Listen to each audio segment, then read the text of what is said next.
Pour le cadre et pour le dirigeant, il faut d'abord peut-être déconstruire certains mythes. Absolument, je suis d'accord avec toi. Premier mythe, la mondialisation à l'échelle planétaire est partout uniforme. D'une certaine manière, le modèle libéral se serait étendu jusqu'aux confins et on serait aujourd'hui à vivre avec une forme d'économie planétaire. Il y a évidemment un écart incroyable entre les riches et les pauvres. Mais dans le même temps, on peut penser que le modèle libéral ne s'est pas développé en même temps que les valeurs. La mondialisation n'est pas uniforme, premier mythe. Mais le deuxième mythe, c'est qu'on a longtemps cru qu'effectivement on pouvait mettre en place un seul modèle de gestion des entreprises. Eh bien, le deuxième mythe à faire tomber aujourd'hui, c'est de voir que en fait, ça ne s'est jamais produit. Hein. Aucun modèle de gouvernement du monde n'a pu s'imposer dans toutes les régions du monde. De même qu'aucun modèle de management d'une entreprise n'a été totalement accepté dans quelque coin que ce soit. Et ça, on le voit, l'importation des outils de management à l'américaine en France a souvent rencontré des résistances. Il n'y a pas de modèle unique de management, il n'y a pas de village global. Et pour poursuivre dans cette voie, le troisième mythe à déconstruire, c'est qu'il n'y a pas de cadres internationaux partout adaptables. Ce fameux cadre hélicoptère qui pouvait atterrir partout et être efficace, qui pouvait s'adapter dans tous les lieux, on sait aujourd'hui qu'il n'existe pas non plus. Même en observant bien dans les couloirs des entreprises, il n'y a pas de cadre caméléon. Ça n'existe pas. Quelqu'un doit toujours affronter d'abord peut-être des effets de résistance, peut-être même certains effets du racisme, de discrimination.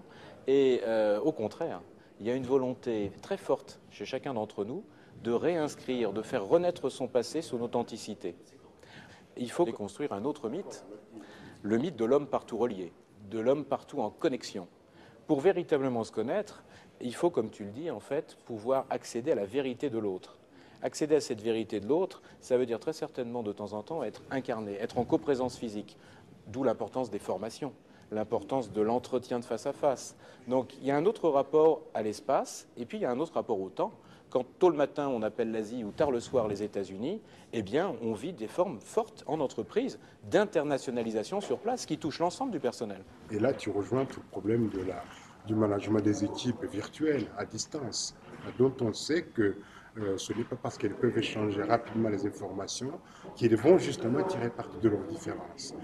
La difficulté, c'est qu'en plus, dans certaines cultures, dans certaines mentalités, le face-à-face, l'échange direct est le moyen de communication idéal.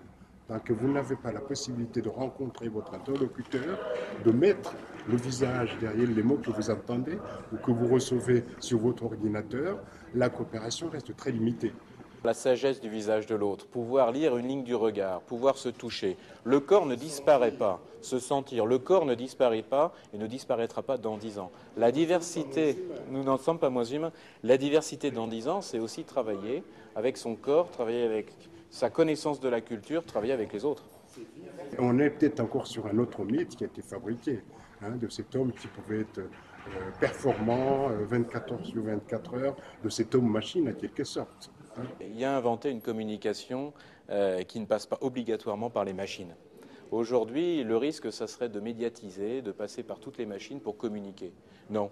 La diversité dans 10 ans, c'est pouvoir encore vivre des odeurs, des sentiments, vivre finalement, partager un bon repas, partager un moment de joie dans des formations, faire vivre ses émotions. Je crois qu'il y a du cognitif quand on est dans la gestion des différences, connaître, mais il y a aussi beaucoup de ressentis, il y a beaucoup de vivre ensemble, et il y a beaucoup finalement d'expression des sentiments, et donc de reconnaissance. Et à ce niveau-là, on permet à chaque individu de renaître quelque part. Il est déjà né dans un contexte culturel, d'où il a tiré certaines spécificités. Il va renaître justement en découvrant l'importance, la valeur et la possibilité de valorisation.